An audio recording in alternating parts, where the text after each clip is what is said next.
So, why write this book? I mean, what called you? What cosmic 2x4 hit you upside the head and said, Renna, you absolutely have to do this right now?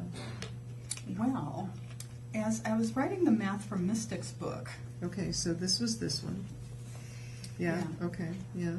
I was writing that partly as a means of recovering after an auto accident where I had some cognitive problems. Right, no, I remember, yeah. And suddenly numbers started getting really fascinating to me, so I kept reading things that involved numbers as a real lay person, because art background, they swore there'd be no math. Oh, come on. Art is full of math. Well, sure, there's sacred geometry. Yeah, it's a I mean, major come part on. of it. But if you tell people that, a lot of artists would flee the building. Anyway, as I started noticing numbers one place after another, how many braids in her hair the elf had before she took Odin away, kind of crazy stuff, my mind just kept saying, why isn't all of this in one book? Why is it here and here and here and there? And of course the next thought was, well, it could all be in one book. If I wrote it. Yeah. And as I discovered doing the research on that book, there is the metaphysical use of mathematics, which never appears in math history books. Oh, no. Which, hello. Well, but then there's math history. Many of the huge strides that happened in mathematical thinking came about because of astronomy / at the time. To express more clearly what they were seeing in the heavens, they needed ever more precise means of more sophisticated, that. More sophisticated. And they might mention that in a math history book, but they don't talk much about the metaphysical uses. So these things have, again, been very, very separate. And it was like, what if they kind of came back together and made friends with each other again? So that's metaphysical uses of numbers and math. And some mathematicians really love the book, and others are really not thrilled. Yeah. This isn't precise enough, and it's like, I'm a witch. We just need to stand in a circle and be at 5 different points. I'm not doing architecture. Back off. So it's a completely different usage. And written, if I can understand it, I guess most people can. Oh, because both books are heavily illustrated. Yeah, there's some beauty. Now, did you do those illustrations? Yeah, almost entirely. Oh, my word. That's that art background. Some of this is stuff I couldn't have understood if I couldn't illustrate it. Okay. Right. And that's my way of thinking through, that's how I process information. That makes the book more valuable in my mind. I really need pictures.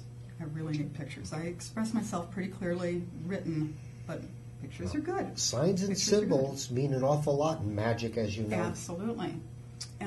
As I was wrapping up the math book, I was coming across such stuff about the mathematics of Venus that my mind was almost exploding of like, how can I wedge this in? And then I realized I didn't have to. That wasn't anything that was within the scope of the book. I could simply move into, okay, I just need another book. And ran into the same thing there, where the history of astronomy and the histories of astrology have so diverged over the centuries that we're really talking about completely different things now. We use different numbers when we work with the energy of the planets, but why? And that is somewhat present in both of the books. Mm-hmm. So there are certain things that we do in magic that we have lost track of what the roots of those were. And that's kind of a shame. Yeah. Stevie Wonder, when you believe in things you don't understand, you suffer. That superstition ain't the way. And when we don't understand why, it just doesn't have the same depth. It doesn't resonate. Right. When I talk about magic, there is no woo-woo involved. It's all science. It's rooted in the hard world. And when you understand it, you can practice it with knowledge, and you get the results you're looking for. Mm-hmm. Yeah. And this is written again for the lay reader. This is one that people could go through. It's interesting in some reviews. One of the things that's come up a few times now that's so touched me was people saying, I just realized I saw the Milky Way as a kid, and my children have never seen it. we need to get out someplace, do some camping or something where I can show these things to my children. Well, We're reawoken that wonder of the stars. We've had somebody in the chat here that saying, it's nice that you're going to be at this festival, but what are the chances that you might put together a lecture and then a stargazing, and maybe out of one of the metaphysical bookstores schedule that? And that's good, because if you're not into camping or for whatever reason. Oh, I totally agree. And again, when you're out of the city, there's so much there, it is overwhelming. One of the interesting things, these memes that we talk about now, where, it's kind of the new truisms. Yeah. One of them is, everyone seems to immediately say, and I have said it over the years too, you can't see the stars in the city. Well, once you really believe that, you stop looking. Yeah. And then you really don't see them. But they are still there. They are still there. They are still there. I mean, quite a number of them are indeed visible. So yeah, I think that would be the way to go. And as we move into spring, that is kind of in the back of my mind of how I might do that. And once I figure it out, I will certainly do it and have a backup rain date. We have, we have your website up.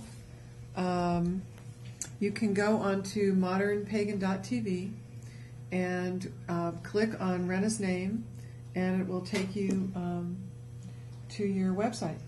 Yeah, where there are many classes listed, but nothing at the moment on working with the book.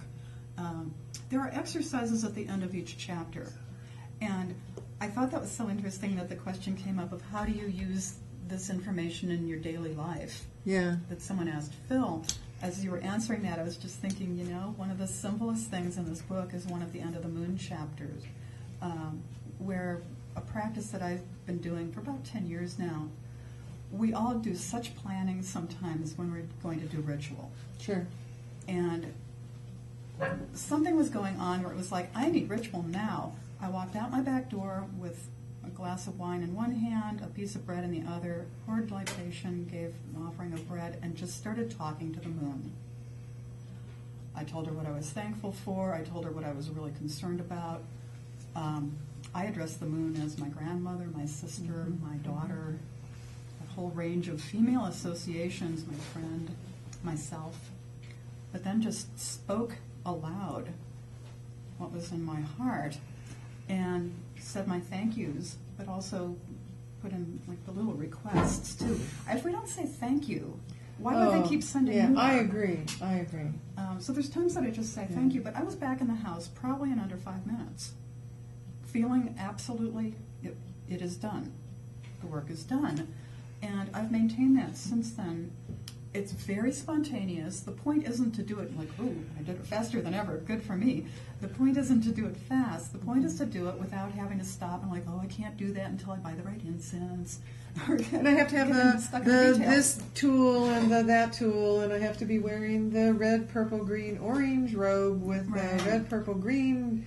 Yeah. Is the moon in the right phase? Yeah. Well, I don't always see the moon, Yeah. but chances are I can see something else going on up there. And there have been times when it was a jet trail.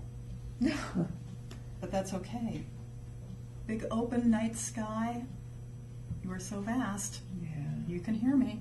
And when I do things like that, I do them out loud. Because that's when you set up that physical vibration. Calling things forth on the physical plane. Yeah. Those are the everyday magical practices that we talk about. And you mentioned colors, and yes, color does make a difference what you wear and when you wear them. And the things you participate in, all of them combined, sounds and vibrational energy. Yep, you're right. What I got from what Renna was saying is that if you wait, the more you say, oh, I can't do it because it isn't the right time, or I don't have this, or I don't have this, it goes back to that quotation of whether you say you can or whether you say you can't, either way you're right. And so the more you say you can't, you're absolutely right, you can't do it. Yeah. The more you say you can, it's like, whoa. And your consciousness and your subconscious work together. Yeah. And so when you express and use words of power, they are actually psychic metaforms or archetype forms that make things happen. Well, there's power in speaking our truths. That's right. There's power in hearing them because you get to hear it when you speak it, and that's really different than just, thinking. We spend so much time, in our culture, we spend a lot of time alone. And more so Driving now around in with our increasing cars, technologies. What am I going to do? What did the boss say? What did the Texting. boss mean? Blah, blah, blah. And it's all whacking around in our heads. Speaking things aloud puts it in a completely different territory, especially if you're trying to call things forth or bid things farewell. Right. I find That's a myself good point. I find myself speaking to my dogs, and although I am speaking out loud, and I know they're just sitting there and listening, but I'm expressing the same thing, so I do Yeah. understand that too. Yeah, and there's something very powerful about it. Anyone listening to this who has not tried speaking their spell work aloud, give it a shot. Because I'll tell you, the first time you do it, it may be a real surprise. Because I remember, and it was probably 30-some years ago now, but the first time I spoke spell work aloud, I realized part of me was kind of like, did I do that right? Am I on the right path? Am I going to get struck by lightning? Am I, I don't think I was still in the phase of thinking, am I going to burn in hell? But, there was kind of like is there going to be a backlash on the fact that I just spoke it aloud? But that was kind of like a personal declaration of this is my path. This is not a secret. This is out loud.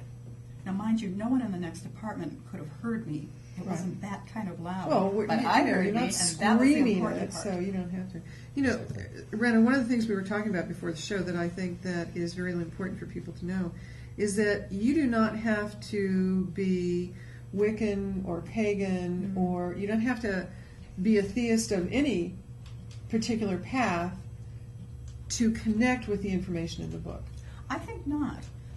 When it gets to the exercises at the end of the chapter, some of them are very nature observation oriented, and other ones have much more of a spiritual bent to them. A lot of them get into some real self-discovery stuff spiritually, in fact, but you could skip any that don't suit you, which we should all do anyhow, Right.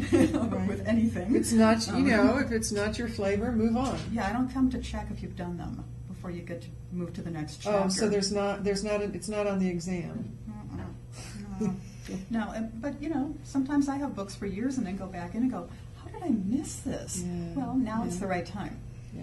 But, I do that too. But you could definitely skip all of that and still, I think, have a really good time reading the mythology of the book. Because there's myth, that's in the sky. This is not telescope stuff like I was saying. Holding your own arm up, hand and arm, arm's length, with your hand open like that, from tip of thumb to tip of little finger is roughly 20 degrees. And that is enough to find your way around. If you can find one thing you recognize and you measure out around it, that's the kind of Practical directions I gave in the book. And so hopefully you have this with you. You don't have to go find that. Hopefully. Yeah. We lost our link to the chat room, so I apologize if anybody in the chat room has questions, but we lost our link to that, so I apologize. There's nothing I can do about that. Thank you so much for coming on, Renna. We have to have you back again. Thanks You have for to come asking. back, talk about some shamanic practices. And, Oh, gladly. yeah, because I know you're big time. Shake more rattles. Yeah, absolutely. Big time into that. Again, one more time, I think we need people from the community to let us join know us, that yes. they want to come on the show. Come to I want some be of in those the audience. drummers. I want some of those drummers. Get in here and do some drumming. That would be a great show because we have some Knocking at activity. Renna here, drummer, rattler. Shamanic drummer. What's wrong with that? Well, We that's got what some the shamanic shamanic drumming. drumming I would love to have some shamanic drumming. Whatsoever, beat of the it's just heart. not quite the same as ecstatic drumming. Sometimes. But let's have both. I mean, Oh, yeah. why not have both? So we need to You can't hear have from too you. much drumming. Nope. Shamanic journey. I've heard that drums. before. I've heard that before. You can't have too So, much. everybody, thank you for joining us. I want to thank our studio audience, our wonderful studio audience today.